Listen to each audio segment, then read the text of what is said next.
I took my niece in when my sister couldn't handle her. I got her through high school, helped with college apps, paid her first month's rent. At her graduation dinner, she raised her glass and said, "I owe it all to my mom, for teaching me what real strength looks like." My sister smiled and nodded like she hadn't ghosted for 3 years. When I tried to speak, she cut me off. This is her moment. They took photos without me. 2 weeks later, she blocked my number and sent a Venmo request for her cap and gown photos. I'm not one to post stuff like this, but I can't sleep lately. Not after what happened. Maybe getting it all out will help. I don't have kids of my own. Never did. I'm 48, single, live in Tucson, Arizona. I've been a nurse at St. Luke's Medical Center for almost 2 decades.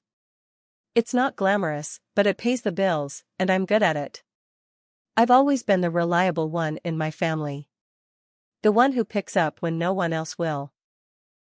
The one who remembers birthdays, who shows up to funerals, who takes care of aging parents even after they stop recognizing faces. Then there's my younger sister, Danielle. Danielle has always lived for drama. She bounced from one boyfriend to the next, always broke, always blaming someone else for her mess. But she had one good thing, her daughter, Amber. I used to think maybe Amber would be the reason Danielle got her life together. I was wrong. 3 years ago, I got a phone call from Danielle around 2 a.m. I was just getting home from a brutal shift. She was sobbing. Said she couldn't handle Amber anymore. Claimed the girl was out of control, fighting at school, sneaking out, failing classes, disrespecting her. She made it sound like Amber was some kind of monster. Then she said the words I still remember like they were burned into my brain. I can't be her mother right now. I need a break.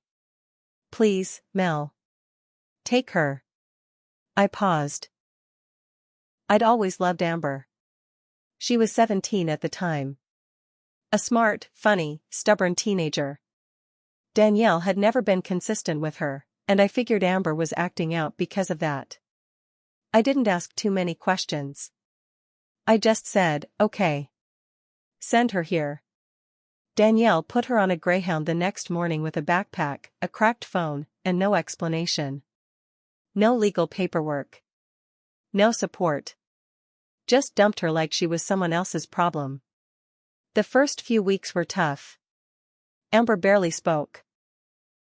She was angry, withdrawn. She didn't trust me, and honestly, I couldn't blame her. She'd just been abandoned. Again. But I stayed patient. I gave her structure. I didn't scream at her or call her names. I didn't send her away when she slammed doors or cried herself to sleep. I just stayed. I got her into school, into therapy. I cooked her dinner every night. I took extra shifts to afford her clothes, her books, anything she needed. She started to come out of her shell. Slowly. I helped her fill out college applications. I stayed up proofreading essays when my eyes were already burning from the hospital. I drove her to school events, waited in the car while she went to therapy, let her decorate her room however she wanted. When she got accepted into Northern Arizona University, I cried. She did too. That was the first time she ever called me Aunt Mel like it meant something. Danielle never sent a dime. Never called. She didn't even text Amber on her birthday that first year. But I never said a bad word about her. I figured Amber had enough pain already. I thought I was doing the right thing by staying quiet. Graduation came this past May. I was so proud. Amber was walking with honors. I paid for her cap and gown, her senior pictures, the dinner afterward.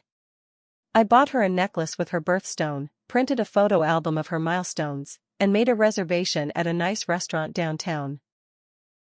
I even invited a few close friends who had supported us along the way. The night of graduation, Amber looked beautiful.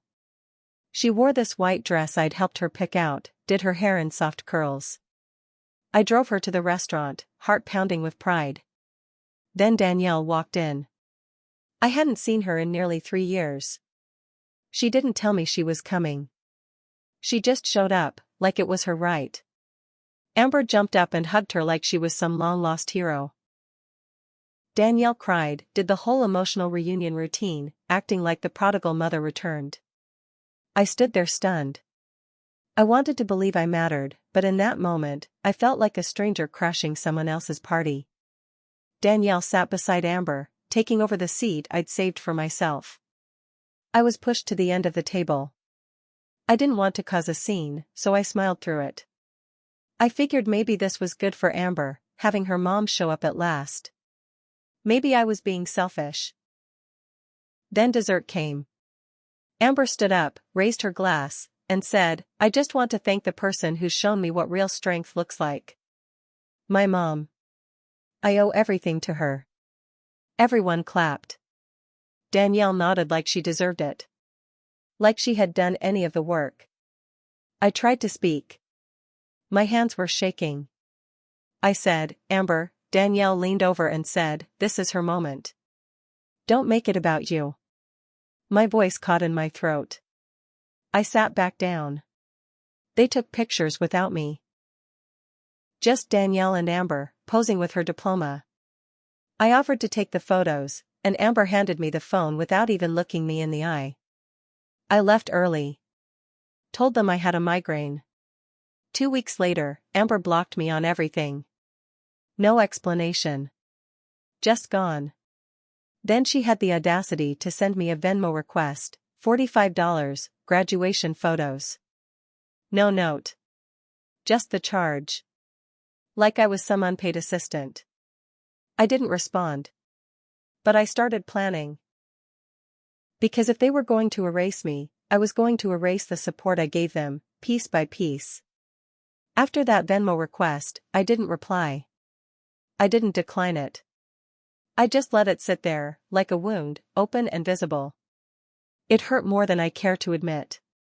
Not just because of the money, but because that request told me exactly what I was to her. A wallet. A ride. A backup plan. Nothing more. I didn't reach out. I didn't beg her to explain. I figured she'd come around once college started and she realized who had actually been there. But I was wrong again. A few weeks after she moved into the dorms at NAU, I got a message from my friend Carla, who works in financial aid up there. She called me out of the blue. Hey, Mel, did you know Amber's listed her mother on all her forms? Emergency contact, financial support, everything? I was quiet for a second. No. I'm her guardian. Legally. Carla sighed. She removed your name this summer. I didn't think much of it until I saw the name Danielle pop up. Thought I should let you know. I thanked her, hung up, and sat in my car for a while. I was parked outside the Safeway, groceries melting in the trunk. I stared at the dashboard for a long time. She didn't just block me. She rewrote the story. She scrubbed me out like I never existed. I thought about all the sacrifices. The time. The money. The emotional weight I'd carried. I'd filed for temporary guardianship so she could go to school without hassle. That wasn't some casual favor. That was court paperwork, background checks, school visits. I'd filled out FAFSA forms, health insurance info, and emergency contacts, all under my name. And now Danielle was the savior. The mother who never gave up. The one getting the credit. I pulled out my binder. Yes, I had a binder. Call it the nurse in me, I document everything. I flipped through it. Guardianship papers. Bank statements. Receipts from her therapy. Rent checks. Text messages. Copies of the college applications I submitted.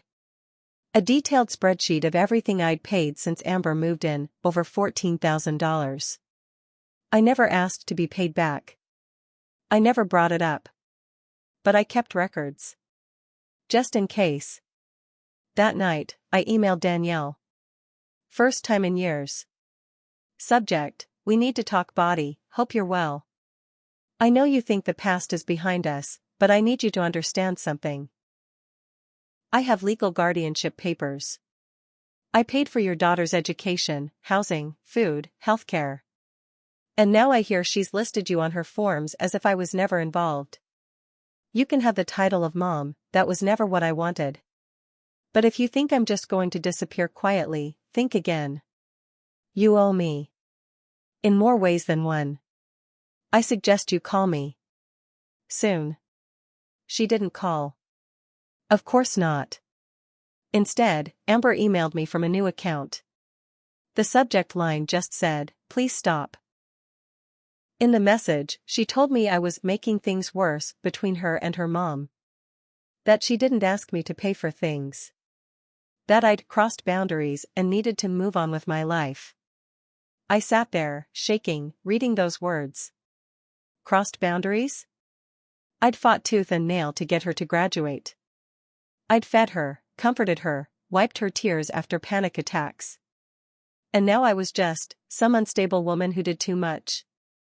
That's when I decided to stop waiting for apologies. I wasn't going to yell. I wasn't going to scream or beg. I was going to let them feel what it was like when the safety net disappears. So I did what they'd done to me. I started erasing myself, strategically. First, I called the school and formally revoked any permissions I had given them as guardian. I sent them a notarized copy of the termination form. That would cause a mess when Danielle tried to access anything. Then I called the health insurance company. Amber had been on my private plan through work. I removed her. I canceled the debit card I had linked to her dorm food account. The same one she never thanked me for. Finally, I sent Danielle one last message. Since Amber's an adult now, I assume you'll be taking over all her expenses. Attached is a copy of the itemized support I provided since she arrived. Total, $14,638.52. I'm not demanding repayment. Just keeping the record straight. You're welcome. I didn't hear back. But a week later, Carla texted me again. Guess who was in the office today crying about financial aid being frozen? I didn't respond. I just smiled. Let them learn what it feels like to be left holding the bag. I'm not angry anymore. I'm done being their safety net. And I'm not finished. About a month went by without another word from either of them. I thought maybe they'd move on and figure things out the hard way. I wasn't trying to ruin Amber's life, I just wanted the truth to matter. I wanted to stop being invisible. But then something else happened. One morning, around 5:45 a.m., I was getting ready for my shift when my phone buzzed. Unknown number. I let it ring. It went to voicemail. Then it rang again. Same number. This time, I picked up. Is this Melissa Monroe? A man's voice asked. Yes. Who's this? This is Officer Kincaid with the Flagstaff Police Department. We're contacting you regarding an incident involving your niece, Amber Monroe. My heart sank. I sat down on the edge of the couch. She's okay, he said quickly. She's not injured. But she was involved in a dispute at her dorm that escalated. There's some property damage. She listed you as an emergency contact on older records, and we weren't able to reach her mother. Of course. Now I was useful again. I asked what happened. Turns out, Amber had been having problems with her roommate. Things got heated. There was shouting, some pushing, and Amber threw a lamp. The school was deciding whether to put her on probation or worse. The roommate's parents had threatened legal action. And Danielle? She didn't answer the phone. I told Officer Kincaid to have the school remove me from all future contacts and to call Danielle directly. I gave them her number, address, and told them, politely, that I was no longer involved. The silence after that was deafening. I knew what was happening.